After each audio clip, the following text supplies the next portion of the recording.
इस वक्त टीवी पे नहीं बता रहे हैं। जो बैंक्स में हम बैठे हुए जानते हैं ना, जो कितनी देर चला लेंगे, अनाउंस क्यों नहीं कर रहे ये अपने डिफॉल्ट को? इसलिए अनाउंस नहीं कर रहे क्योंकि हिस्ट्री में लिखा जाएगा कि पीएमएलएन के दौर में ये डिफॉल्ट हुआ।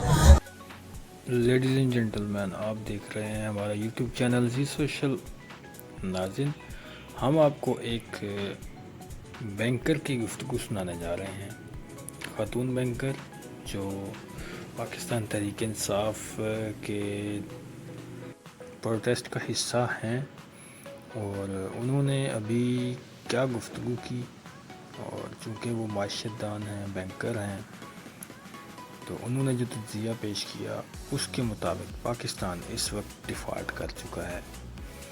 उन्होंने क्या कहा, आइए देखते हैं। इससे पहले कि आप वीडियो देखें, हमारे चैनल को सब्सक्राइब कर लें और बेल आइकन को प्रेस कर दें ताकि फर्दर वीडियोस के नोटिफिकेशंस आप तक बर वक्त पहुँचते रहें। अस्सलाम वालेकुम। वालेकुम अस्सलाम। आज की रूलिंग के हवाले से आप क्या कहेंगे? अनएक्सपेक्टेड तो नहीं है, सीधी सी बात है, क्योंकि मैं एटलीस्ट अपनी बात करूं तो मैं ऐसा एक्सपेक्ट नहीं कर रही थी कि इतने आराम से ये लोग पंजाब को जाने देंगे, क्योंकि हमारा तो है ही है, इनके भी सर्वाइवल का मामला है। हमसे मतलब हमारा भी है, ऑब्वियसली हमारा बहुत ज़्यादा, लेकिन इनकी तो सियासत ख़त्म हो जाएगी और ये तो तुफैलिए चलते ही सियासत में है। कोई किन की बात कर रही हैं आप? स्पेसिफाई करें। मैं फौज की बात कर रही हूँ, मैं नून लीग की बात कर रही हूँ। इस वक्त जरदारी और बाकी सारी पार्टीज, उनका सबका मफाद इकट्ठे है, तो मैं सबकी बात कर रही हूँ। चौधरियों की सियासत के हवाले से क्या कहेंगे आप?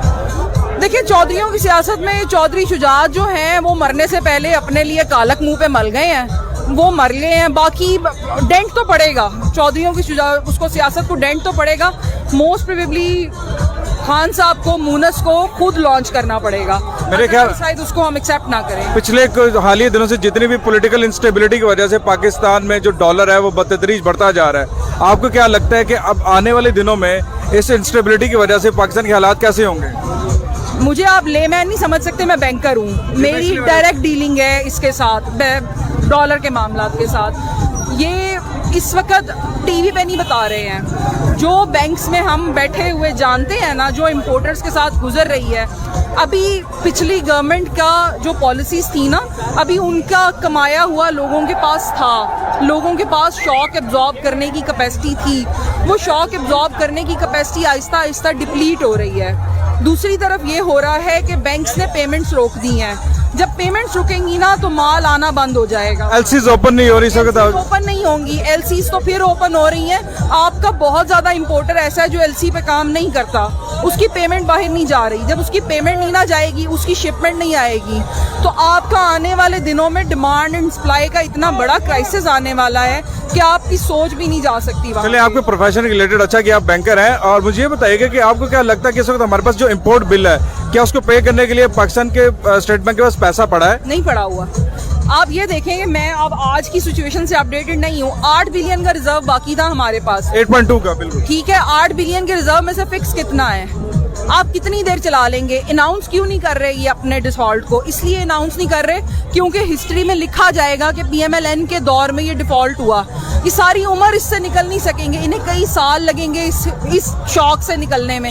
ये इस वजह से अनाउंस नहीं कर रहे। वरना मुझे ये बताएं, डिफॉल्ट क्या है? डिफॉल्ट ये है कि आपकी पेमेंट ड्यू है, आप पेमेंट नहीं कर पा रहे। एज अ कंट्री आप कई चीज़ों की पेमेंट नहीं कर पा रहे। आपका जो इम्पोर्टर है उसका माल पड़ा हुआ है पोर्ट्स के ऊपर, वो पेमेंट नहीं करने की वजह से माल नहीं उठा पा रहा, उसको डैमेजेस पड़ रहे हैं, वो डिफॉल्ट कर चुका हुआ है। अब आप उसको छुपा लेमैन के लिए ठीक है, छुप गया, हम बैठे हुए हैं, हमें पता है डिफॉल्ट हो चुका हुआ है।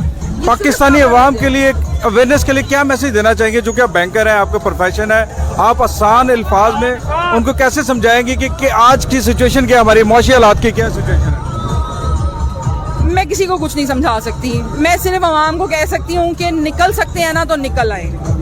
मैं किसी को कुछ नहीं समझ, क्योंकि आप किसी को कुछ नहीं अब हम आज तक नून लीग के सपोर्टर्स को नहीं समझा सके कि पाकिस्तान, वो तो एक चैलेंज है, वो तो अल्लाह माफी, तो मुझे शैतान के लिए भी चैलेंज होगा कि वो भी चाहे उसको। हम किसी को कुछ नहीं समझा सकते, लेकिन मैं लोगों से सिर्फ यही कह सकती हूँ कि आपकी आने वाली नस्लें भी गिरवी रखी गई हैं। आपके पास एक आखिरी आपका जो प्राइड रह गया हुआ है ना इस वक्त, वो रह गया हुआ है आपके एटॉमिक एसेट्स। आपकी कंट्री को बिल्कुल डिफॉल्ट की तरफ ले जाया जा रहा है। आपका मुल्क कोई डिफॉल्ट नहीं करने वाला था, आपके मुल्क को डिफॉल्ट पे मजबूर किया गया है। ऑनेस्ट ओपिनियन चाहूंगा, क्या डिफॉल्ट करने जा रहे हैं या हो चुके हैं? ऑनेस्ट बताइएगा। हो चुके हैं, हो चुके हैं। हो चुके हैं। अब आगे ये जितना मर्जी कैमोफ्लाज करें, लेकिन आपका इंपोर्टर पेमेंट नहीं। आप जाएं मार्केट में, आप शालमी चले जाएं, इंपोर्टर से जाके पूछें। आप अपनी किसी भी मार्केट में, किसी भी बिजनेस हब में चले जाएं, जाके इंपोर्टर से पूछें। उसकी प्रोडक्ट्स की प्राइसेस इतनी बढ़ गई हैं कि ऑयल की जो एलसी, मैं खुर्दनी तेल की, एडिबल ऑयल की बात कर रही हूँ, तेल की जो एलसी हम लोग 3-3.5 लाख डॉलर की खोलते थे ना, वो इस वक्त 7-7.5 लाख डॉलर पे जा चुकी है। और एलसी की पेमेंट भी 1 लाख से ऊपर होना तो मौत पड़ जाती है।